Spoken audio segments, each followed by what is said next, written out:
Hello, my name is Daryl Febrian Law. My stumbook number is 2063005. Now I will read Understanding MP3. The name comes from MPEG, which stands for the Motion Picture Expert Group. MPEG develops standards for audio and video compression. MP3 is actually MPEG Audio Layer 3. MPEG competes with another audio file format called WAV. The key difference is that MP3 files are much smaller than WAV files.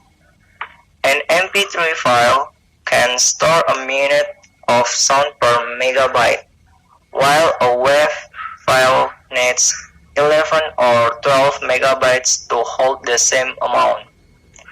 How does MP3 achieve this compression? CDs and audio files don't reproduce every sound of a performance. Instead, they sample the performance and store a discrete code for each sample node. A CD or WAV file may sample a song 44,000 times a second, creating a huge mess of information. By stripping out sounds most people can hear, MP3 significantly reduces the information stored. For instance, most people can hear notes above a frequency of 16 kHz, so it eliminates them from the mix. Similarly, it eliminates a quiet sounds masked by noise at the same frequency. The result is a file that sounds very similar to a CD, but which is much smaller.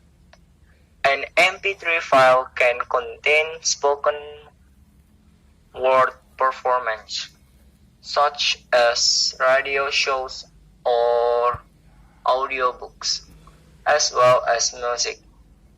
It can provide information about itself in a coded block called a tag. The tag may include the performer's name, a graphic such as an album cover, the song lyrics, the musical genre, and a URL for more details. Next, I will read the tricks to MPEG success. The most common system for the compression of video is MPEG. It works like this. The single data stream of the CD-ROM is split into video and audio components, which are then decompressed using separate algorithms. The video is processed to produce individual frames as follows. Imagine a sequence of frames depicting a bouncing ball on a plain background. The very first is called an intro frame or iframe. Iframes are compressed using only information in the picture itself, just like conventional bitmap compression techniques like JPEG. Following iframes will be one or more predict frames or p-frames. The difference between the p-frames and the iframe is based on is the only data that is stored for this p-frame.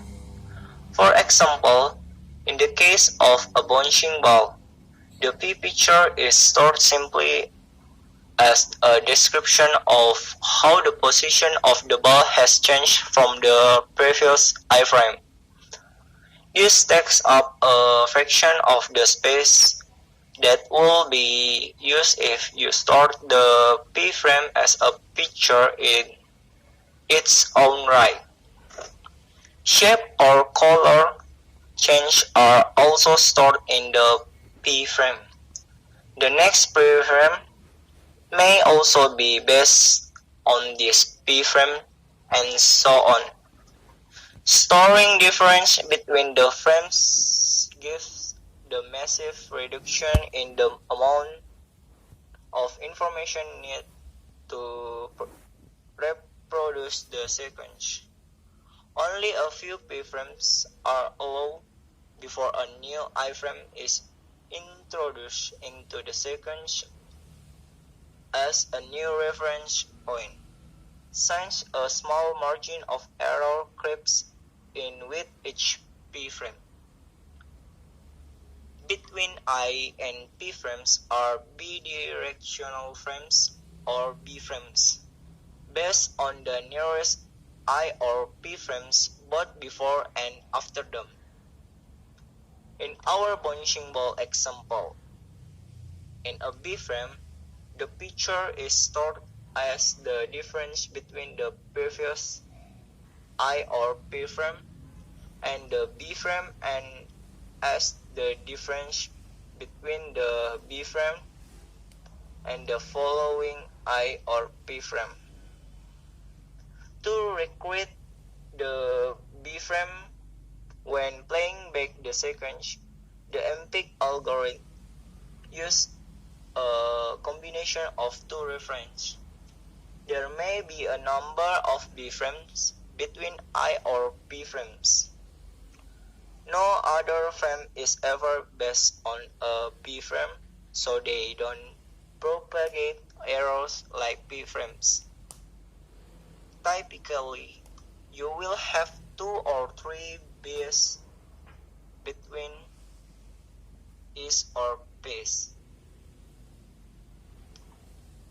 and perhaps 3 to 5 p frames between is.